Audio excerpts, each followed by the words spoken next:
Now we're going to apply it to ourselves, and Matt Sellhorst is going to apply the customer life cycle to the sailing industry. Matt is the author of Marine Marketing Strategies.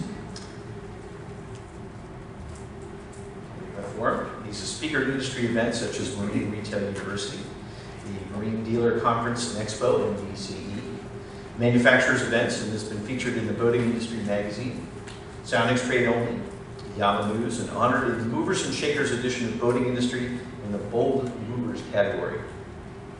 He's also awarded the Best Idea during the 2014 MDCE in Orlando for a simple online reputation management strategy, and that's how I came across him, using the Google machine. He was highly recommended as a speaker, and I'm excited he's here to carry this conversation forth for another bit of today. So with that, Matt Sellhorst.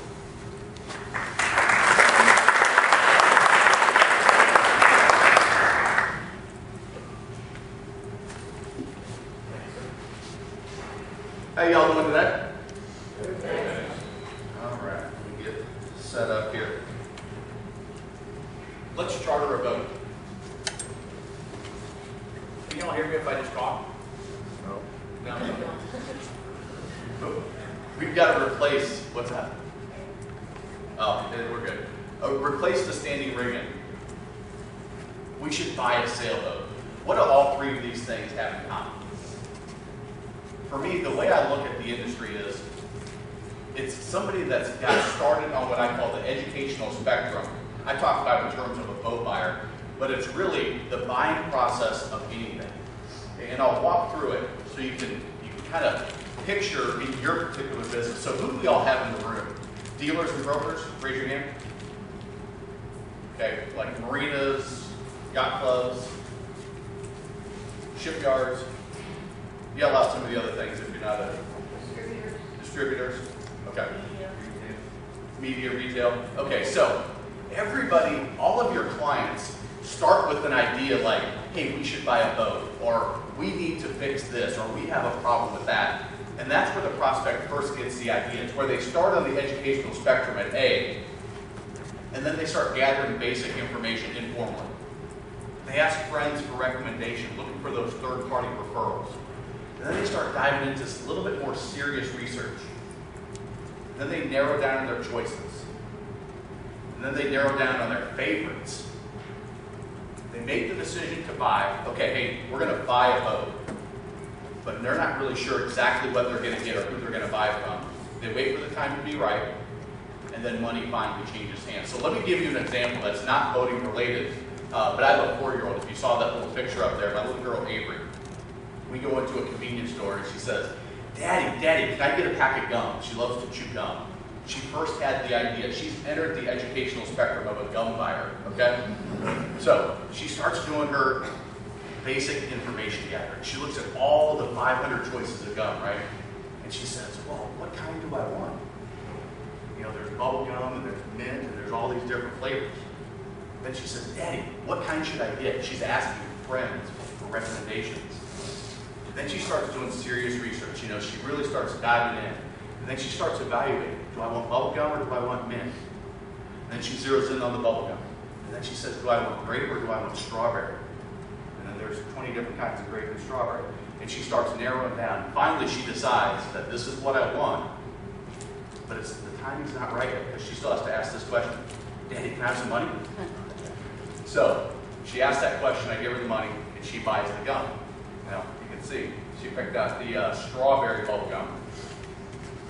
But that's the concept of the educational spectrum, okay? Everybody goes through it, and I break it down into 3 different categories. It really makes it easier to talk about. It makes it easier to come up with strategies on how you can implement it in your boat business. So I break it down into researchers, into evaluators, and to now buyers. And then they kind of just make sense. As I talk through the story with Avery, my little girl, you know, you can easily bucket your folks. A few key things to know is everybody goes through the educational spectrum when they buy anything. You first get the idea, you start doing research, and as Jean talked about, that research and evaluation, she had the number 57% and 67%. A lot of that's done online because today, our buyers, they're skeptical of salespeople. A lot of buyers don't like to talk to salespeople. and they'd rather do it behind their computer without having somebody hard selling them, without having somebody trying to push their agenda on them. So those researchers and evaluators, a lot of that stuff is happening online. And it's only when they make the decision that we're going to buy a lot of times where they get face-to-face. Now, sometimes they come up earlier. We've had those conversations at a boat show where we've got those inquiry calls from our, website. Hey, tell me about this, and they're still way out.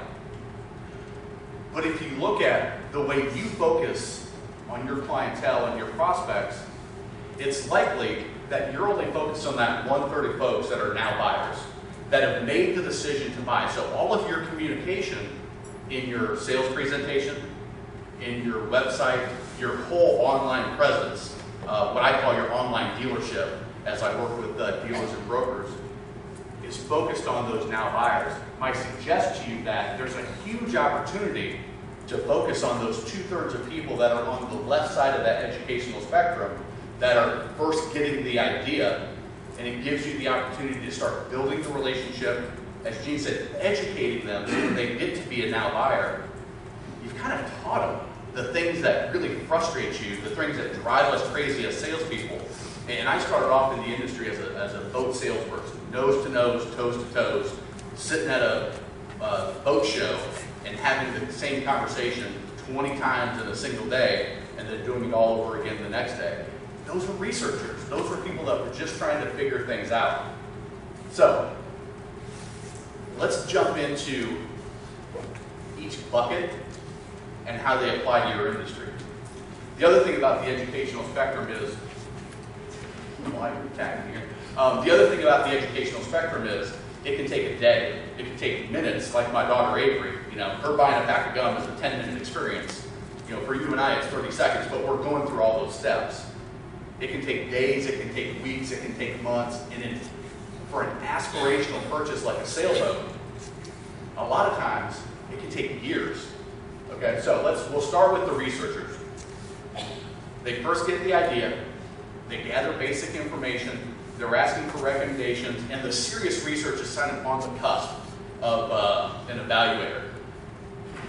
There's a thought in direct marketing. It's called Robert Collier, in the Robert Collier letter book. He talks about entering the conversation going on in your prospect's mind. Has anybody ever heard that or read that book? It's about 100 years old. I mean, it's a classic, but direct response people study this stuff. So let me ask you, in your business, and just kind of yell it out, what are your researchers thinking about? What are the thoughts that are going through their head when they first get the idea, hey, maybe we should blank, whatever your product or service is, or we have to, if you've got to make a repair, we have to fix this. So what are some of the thoughts that your clients would have, your perfect prospects would have as it relates to your products? Anybody? Am I going to like it? Okay, so what do you sell? Are you a broker? We teach sailing and charter. Okay, so you teach and you charter. So will I enjoy chartering a boat? Is it worth the investment? Will I enjoy sailing? Will I enjoy sailing in general? There you go. Thank you. So those are the types of things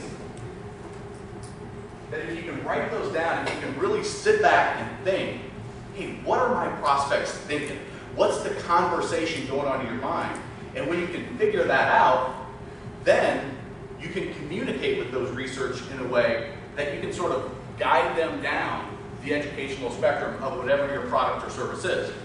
Because once you figure out what conversation's going on in their head, the content creation becomes easy. So let me give you some examples, and hopefully this will trigger you for your particular section of the sailing industry. So, Rhode Island Sailboat Buyer's Guide. Everything you wanted to know about buying a sailboat but didn't know who to ask. So if you were interested, you never owned a sailboat before, you were out with friends and you had a great time, don't you think that's the kind of content that you would say, I've got to read that. I've got to check that out. Now, here's the interesting thing, is I started boating when I was 5 years old. You all have probably been in boating for decades, probably since you were kids. If you're in the industry, it's likely that you grew up boating. There are just things that we know as boaters, as sailors, that our prospects would love to know. There's things that we know about our product and service that our prospects want to know, are dying, they're craving to know this information. And we've got it all up here in our head, and the only way we're getting it out to people is when we have a one-on-one conversation and you ask me a question, Matt, I'm not sure if sailing's right for you. Well, you know what, let's talk about that. Tell me, what kind of experience have you had sailing? And we have that conversation one-off, but there's no leverage involved. They can't find that on the internet. They can't find that in the 2/3 of the process that's done online, or a majority of it's done online. So if you can create a tool like this, just take all of that information that's in your head and start writing some bullet points. And the creation is simple. Sit down with a video recorder and have somebody in your office, a client, ask you the top 5 questions that you think your perfect buyers would ask. And just videotape it. You can, with 2 clicks of a button, you can put it up on YouTube, and now you can take that and you can put it on your website. You can put it on Facebook. You can put it on Twitter. You can put it anywhere you want once you've created it. You can have it transcribed and you can put it in a booklet form and give it out at boat shows. Once you know what the conversation going on in your prospect's head is, the content creation becomes simple because we all know this information. We're experts, and we can share that information with our perfect prospects. Now, there's 2 things about sharing that information. One is you can share it just freely. Come to my website, get it for free, and now I've set myself up as the expert. Now, if you do that approach, you've got to take that information and you've got to have some sort of call to action to guide them down the educational spectrum, right? You don't just want to provide the information and say, I hope you come to us. I hope you spend money with us eventually. You want to provide additional ways for them to respond and continue down that educational spectrum. Or you can take the second approach, which is the form approach, a squeeze page or an opt-in page, and you can say, hey, I've got this free boat buyer's guide. All you need to do is leave me your name and email address, and it's yours for free. Now, what have you just done? Now you've just created a lead that said, hey, I'm interested. If I'm going to get this boat buyer's guide, I'm interested in buying a sailboat. And I'm probably from Rhode Island. And now you've just created a high-quality lead. Each approach works. You've got to figure out what works for your business. So let's take another look. 7 amazing sailboat charter destinations out of Newport Harbor. So for your charter business, where are you out of? San Francisco Bay. Okay, so if you said 7 amazing charter destinations out of San Francisco Bay, you know where the best places to go are. Maybe you take your smartphone and you go to those destinations and you take some quick video and you put them together. Maybe you interview your clients that have been to those destinations and let them tell their story. Hey, tell me about your trip to Rhode Island, whatever. And now you've just created some content that's very desirable for your perfect prospect. Not only that, you sold the dream and you've got them engaged. You got them engaged in your product or service, and you did it in a way that they love. That's what they're online searching for. Let's take a look at another one. Is sailing right for you? Take a quick quiz to find out. You know, could work for virtually anybody that's in the retail space and sailing, whether you're a charter company, a dealer, or a broker. And you're just engaging those researchers because, 2002 had the number 4 spot in Google. There are people that pay thousands of dollars a month to get on the first page ranking of Google. And Forbes has been there for 13 years.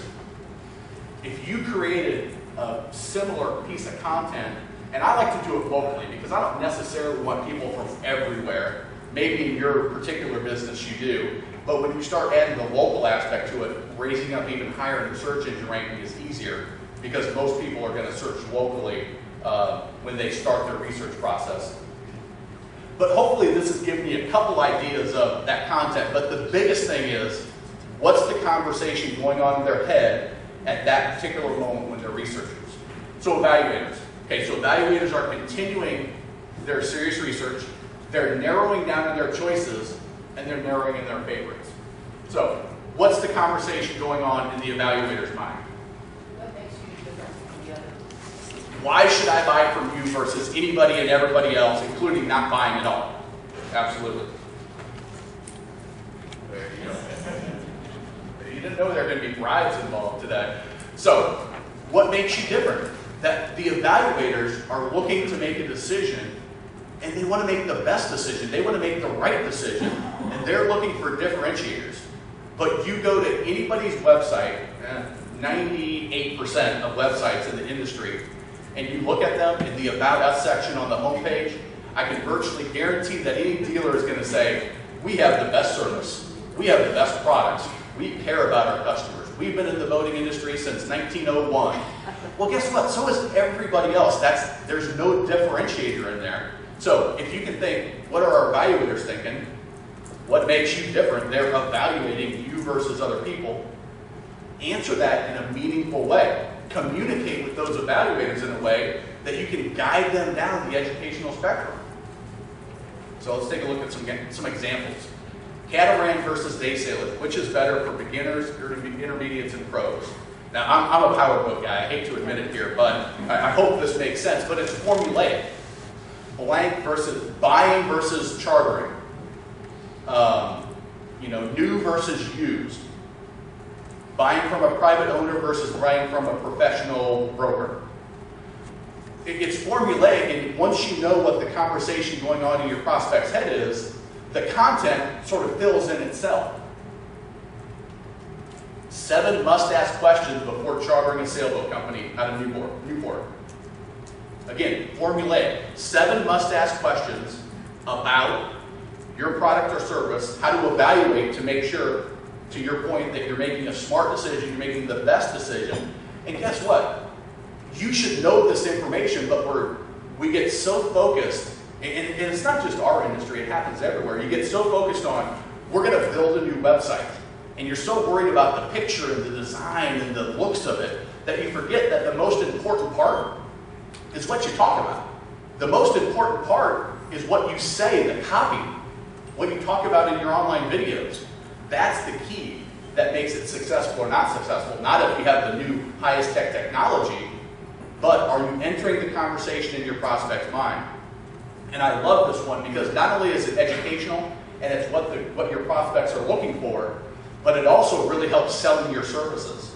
I like to talk about with my coaching clients, delivering pre-qualified, pre-positioned, and less price-sensitive prospects to your sales team. And when you offer content like this, you've done some of the heavy lifting. You've done some of the heavy lifting in the sales process, right? Because you've given it to them in a way that it's informational, educational. Whether they buy from you or not, they're going to make a better decision. But you answer them in a way that kind of guides them to your strengths. 11 insider tips from local sailboat owners about choosing the right blank. Now, this one has a component of what I call social proof. It's what my whole session on later this afternoon is about. The concept of letting your happy clients help you in the sales process. As salespeople, now let me back up. As a society today, everybody is very skeptical. They've been taught to be skeptical over and over. You think about Enron. You think about Bernie Madoff. You think about Lance Armstrong. Time and time again, people that we've held in high esteem have led us to believe that you can't trust a soul. So when we as salespeople go out and say we have the best products, this is a quality product, I'm going to really take care of you. I'm not just going to deliver this boat and be gone. I'm going to take care of you. I'm going to be there for you when you need us. Well, guess what? I don't believe when a salesperson tells me that. But if 20 or 11 of his happy clients told me that, now it's a little bit more believable, a little bit more credible, and you can also answer those questions that are going on in your prospect's head. All right, so now buyers.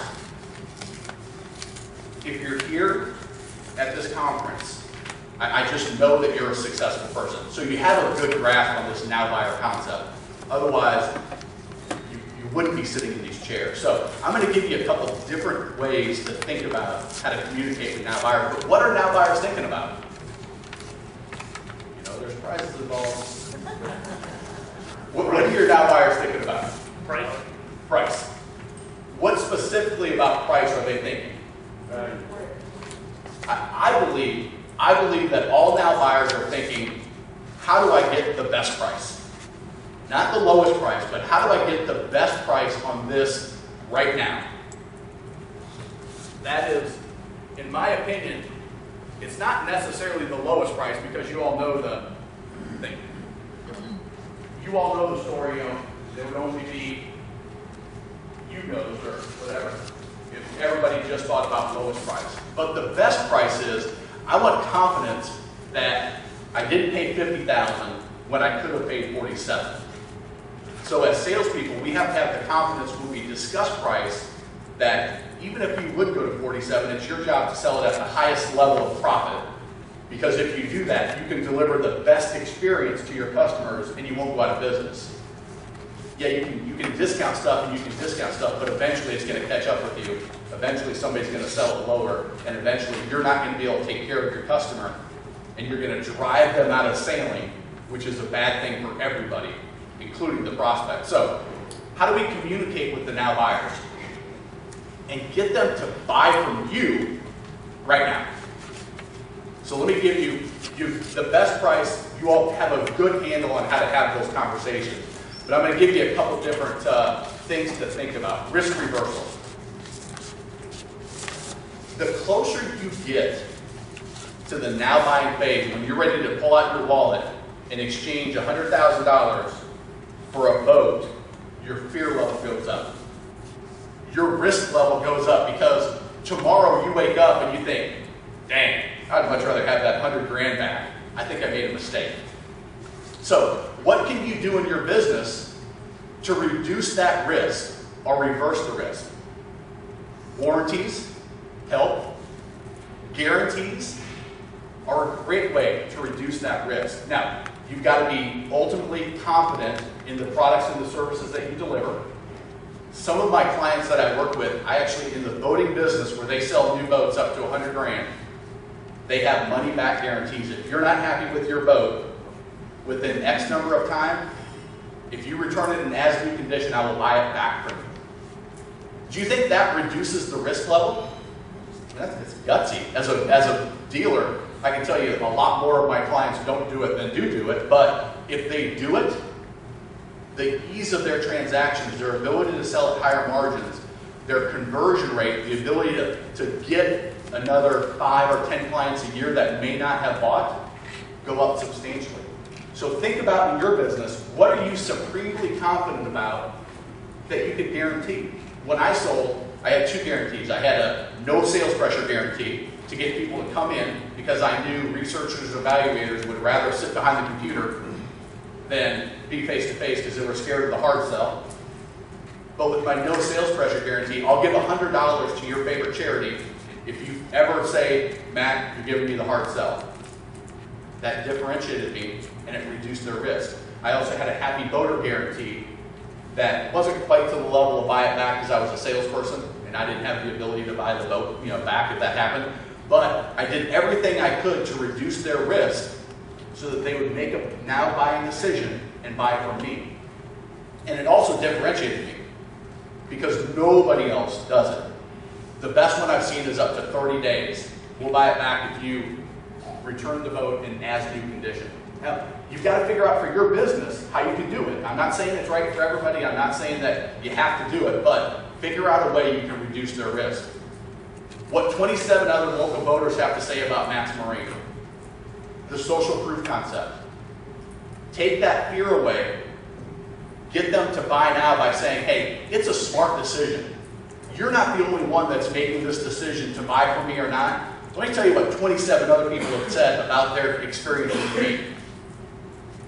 And now you've got other people helping you through the sales process. And because, and I'll talk about it more in my next session at 1:30, there's a lot of scientific research on the concept of social proof, that what others say about you is more powerful and persuasive than what you say about you. And when you can demonstrate that a ton of other people have had a great experience with you, it reduces their fear level, and it allows you to get somebody to buy from you now because you dropped that fear level. They probably want to buy a boat. They just need a little nudge. And that leads us to the last one. Buy now because. Buy now because blank. The word because is a key word. And what you need to do is in your boat business, I suggest you come up with some ideas that answer that question. Buy now because X.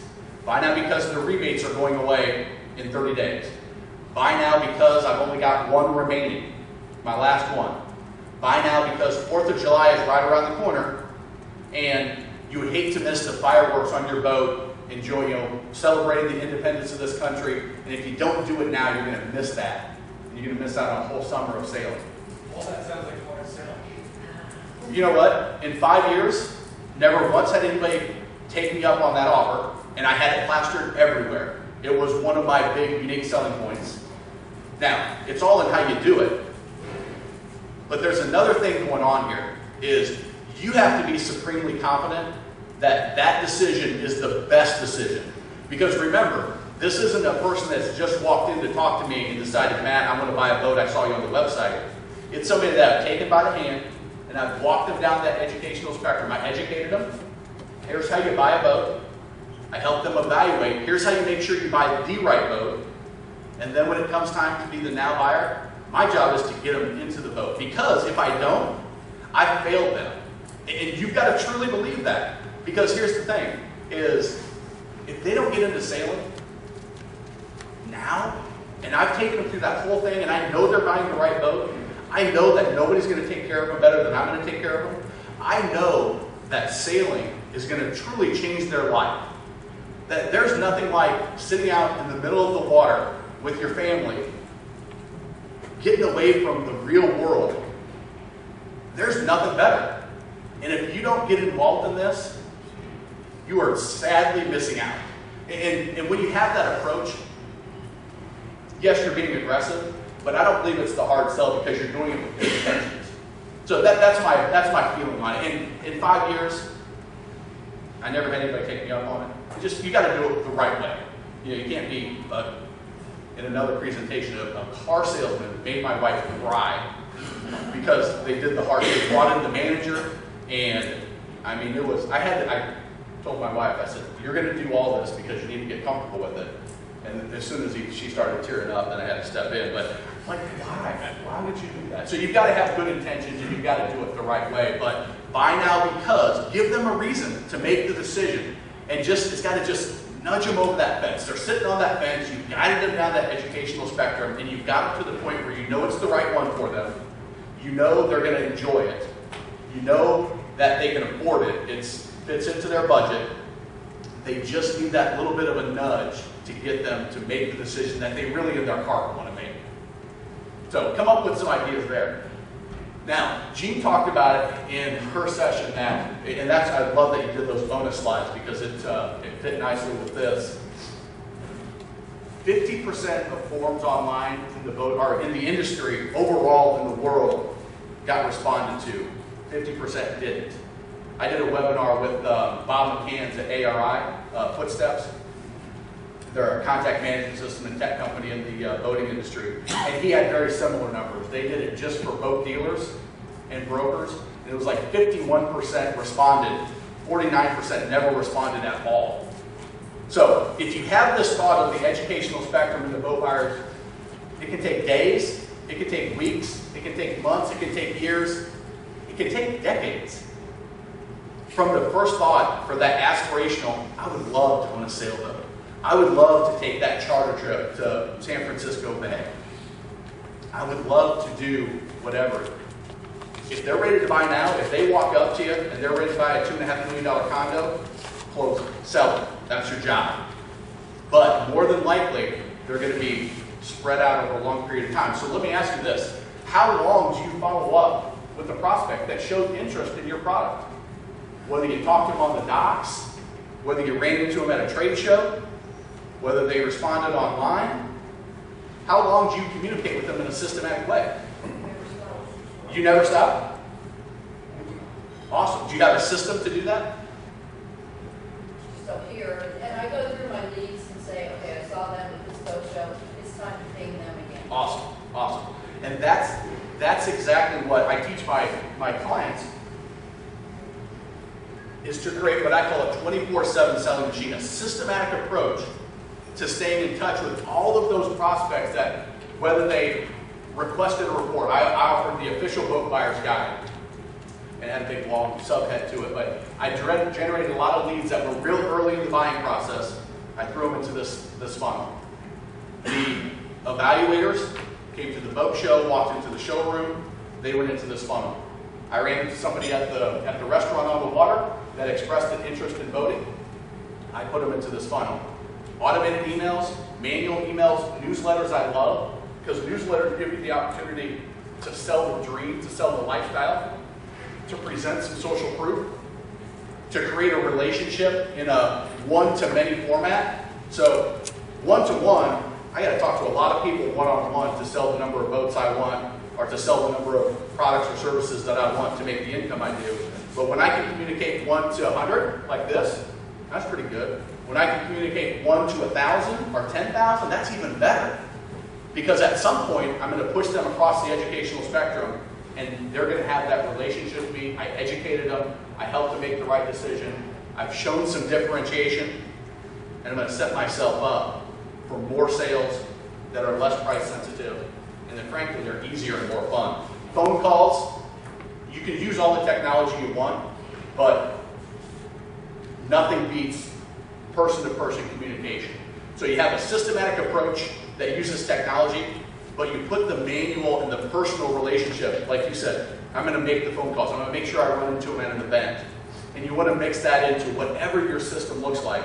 Direct mail, events, webinars. Think of all the different ways you can touch your database, but it starts with having a database. And it starts with making the conscious decision to communicate with them until they say, stop. I'm not interested in chartering a boat anymore. I'm not interested in buying what you have to offer. I'm not interested in getting into sailing. That's fine. I'll take you off. No problem. But, yeah. I tell my salespeople the best phone call I'll ever get is, can you please have your sales and stop calling me? Absolutely. Absolutely. What my clients love best about this system is we set it up, I don't know if this has a pointer, but we set it up with a lot of automated stuff so they can make those phone calls to the ones that are most interested. Because you don't have, I mean, I had a database of 5,000 people. I didn't have time to call 5,000 people every month or even every quarter. But if I had all these other communication pieces going out, then I could make the phone calls to the ones that showed interest. And I could just hit the phones when I needed to. But having an automatic system is a big help. So here's the takeaways from what I'm sharing now is create a systematic communication strategy. Really think about that educational spectrum.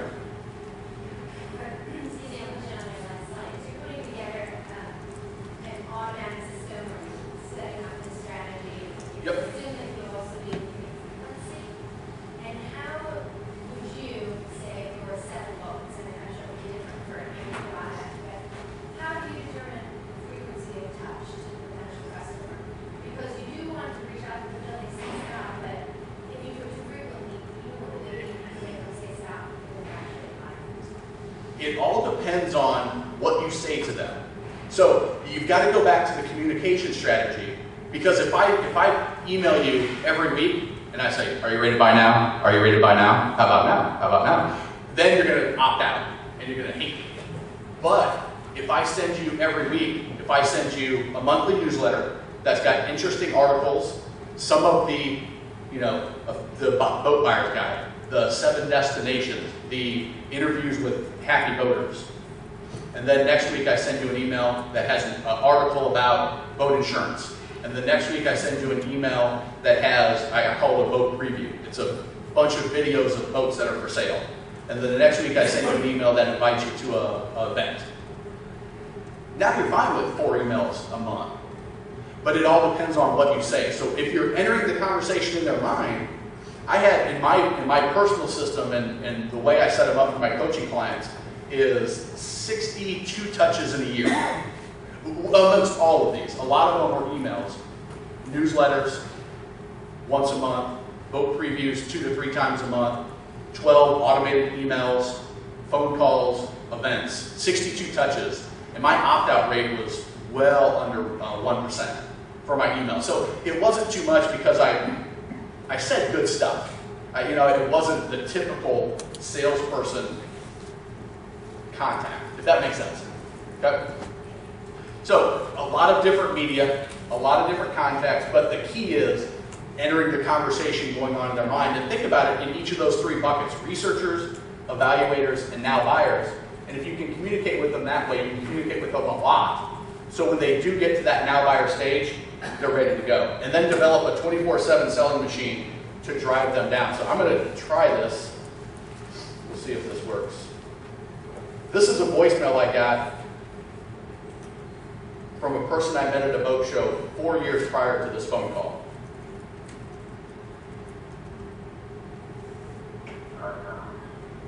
Basically send the newsletter and like you make it back to the market for a monthly quote, and to be available to that probably after like that's a great long. So I don't know if you could hear that very well, but 4 years prior to that phone call, I met Robert Rosenberger and his wife at a boat show.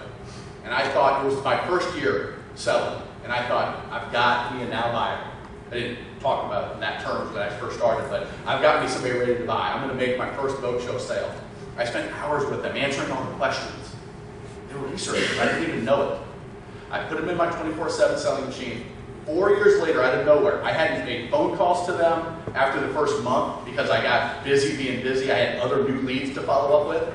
So they fell off the phone calls, but they got my newsletters. They got my automated emails. They got my boat previews. And 4 years later, he called me up and said, Matt, we want to come in today because we're back in the market to buy a boat. Can we come in? Hey, come on in. They ended up buying a boat. It was the easiest sale ever because throughout that 4 years, they got 62 touches a year. So what if 240 touches from me, and I didn't even know they existed after the first 60 days. I forgot about them. I moved on. And they popped in and they bought a boat because I was the only person they would consider buying a boat from because I educated them. I helped them evaluate. And frankly, I had a relationship with them that no other boat dealer, I'm sure they sat and had conversations with the other 10 dealers at that show, but they didn't have a systematic approach, and that got me the sale. So I encourage you to think about these in the terms of the educational spectrum. Think about a 24/7 selling machine and what that would look like in your business. And I would love to see you at the 1:30 session. Thank you all very much.